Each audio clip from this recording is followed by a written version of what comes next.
Blanche n'est pas morte à Lumbashi comme on essaye de nous faire croire. Quand j'écoute un peu les arguments qui ont été colportés sur la toile, le premier argument, on nous dit que non, Maman Blanche ne savait pas qu'elle allait voyager, que peut-être que c'était une surprise de son mari. Je vais vous montrer quelque chose. Donnez-moi 2 minutes. Oui, mamie, tiens, elle arrive, elle arrive. Et maman, elle est là. Alors, c'est bon toi aussi? Alors, Oracle, mamie, on l'a conduit à l'école durant, depuis qu'il est en 4e primaire. Jusqu'à ce qu'il a fini l'école. Alors, Oracle est prof, c'est Capola, assistant. Donc, ça c'était le vendredi, le jour de la collation d'Oracle. Elle donnait les cadeaux à ses employés, ok? Je vais vous faire écouter quelque chose, donnez-moi 2 minutes. Voyager samedi, vendredi, à l'occasion de la graduation de son fils aîné, Oracle. Elle a offert 3 motos neuves à ses 3 anciens travailleurs pour leur dire merci pour tout le temps passé ensemble.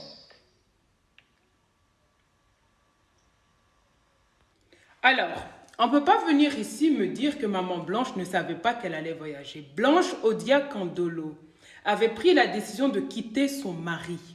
Ok? Ils étaient divorcés. Le divorce était sur la table. Quand Blanche était sûre et certaine qu'elle n'allait plus revenir au Congo. En tout cas, pas en tant que Madame Blanche Odia Kandolo plutôt, Tunasi. Ok? Donc, Blanche avait prévu, après la collation de son fils, c'était de partir.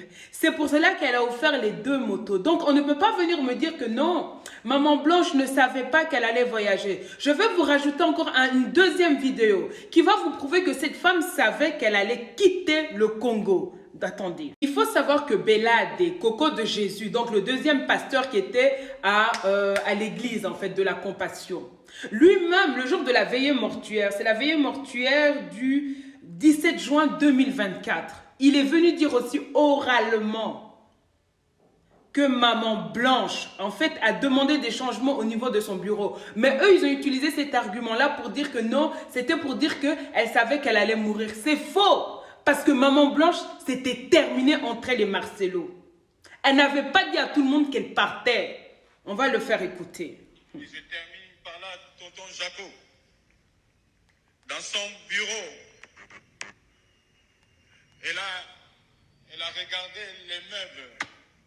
Elle a dit, il faut changer les meubles de ce bureau parce que je vais effectuer un voyage, un long voyage, et je ne sais pas qui va occuper ces bureaux après moi.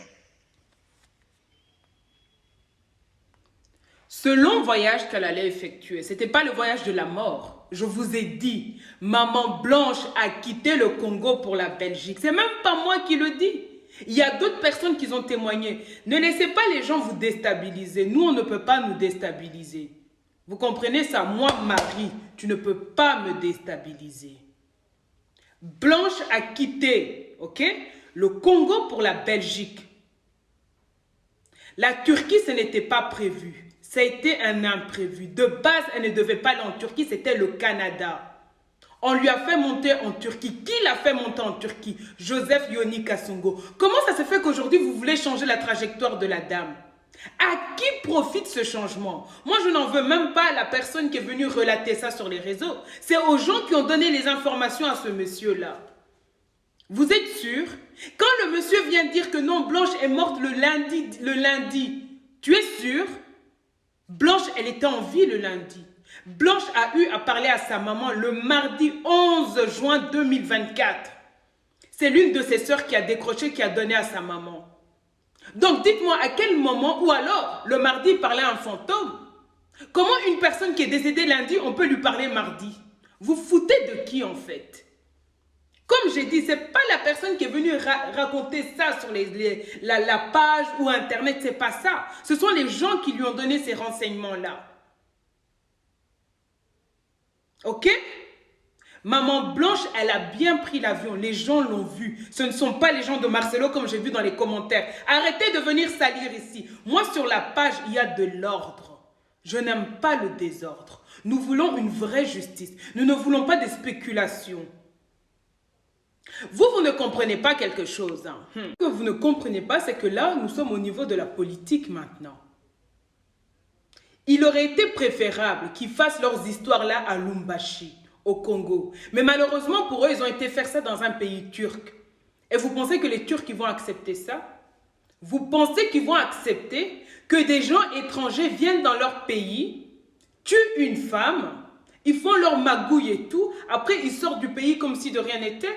Et arrêtez avec les histoires d'avion. Je vous ai dit, Marcelo même, il a dit qu'il a des connaissances. La mort de Blanche a été planifiée. Maman Blanche n'a pas été tuée en une fois et directement... Non, tout a été planifié. Pour preuve, en 2023, il avait déjà commencé à dire qu'il ne voyait pas sa vie sans Blanche, que si Maman Blanche était amenée à disparaître. Vous voulez que je vous remette l'audio? Je vais vous le remettre. Je ne sais pas si tu as déjà perdu quelqu'un que tu aimes beaucoup.